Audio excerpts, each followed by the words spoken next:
जळगाव जिल्ह्यात अवकाळी पाऊस आणि गारपिटीने जोरदार नुकसान केले। शेतकऱ्यांचं होत्याचं नव्हतं झालंय, शेतकरी हवालदिल झालाय। हे आहेत बापू पाटील। बीकॉम पर्यंत शिक्षण झालंय, मात्र वडिलोपार्जित शेतीचा पर्याय त्यांनी निवडला। 7 ते 8 वर्षांपासून त्यांची शेती तोट्यात चालली आहे। कधी गारपीट, कधी अवकाळी पाऊस। शेतकऱ्यांची अक्षरशः दैना झाली आहे। 6 एकरांपैकी 1 एकरावर त्यांनी कांदा लागवड केली। कांद्याची छाटणी सुरू असताना पाऊस आला। कांदा गोदामापर्यंत पोहोचलाही नाही। 5-6 वर्षापासून असं संकट येत आहेत की आमचे जे 1-1.5-2 लाख खर्च आलेला असतो तो सुद्धा निघत नाही। त्यामुळे असं वाटतं की शेतीकडे फारच तोट्याचे होत चाललेले आहे। त्यामुळे शेतीविषयी आम्हाला फार उदासीन वाटते आणि जीवन फार कंटाळावीना वाटतंय। आता बापू पाटील यांच्याप्रमाणे स्थिती आहे पिंपरी बुद्रुकच्या शांताराम पाटील यांची।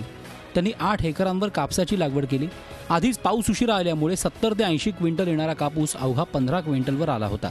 त्यातच रात्री कोसळलेल्या पावसाने उरलेल्या कापसाचं उत्पादनही पाण्यात गेलं। 7-8 एकर शेतीमध्ये कापूस लावलेला आहे। तो कमीत कमी 70-80 क्विंटल येणारा कापूस 20 क्विंटलपर्यंत आला आहे। आता जो पाऊस पडला आहे याच्यामध्ये जो कापूस आहे त्याचे भरपूर नुकसान झालं आहे। त्याला कोणीच घेणार नाही, परत असं खराब झालेला आहे तो। जळगाव जिल्ह्यातल्या बहुतांश शेतकऱ्यांची स्थिती अशीच आहे। अनेकांनी कर्ज काढून शेती केली। शेतकरी हवालदिल झालाय। विकास भदाणे, झी मीडिया, जळगाव। झी 24 तास रहा एक पाऊल पुढे।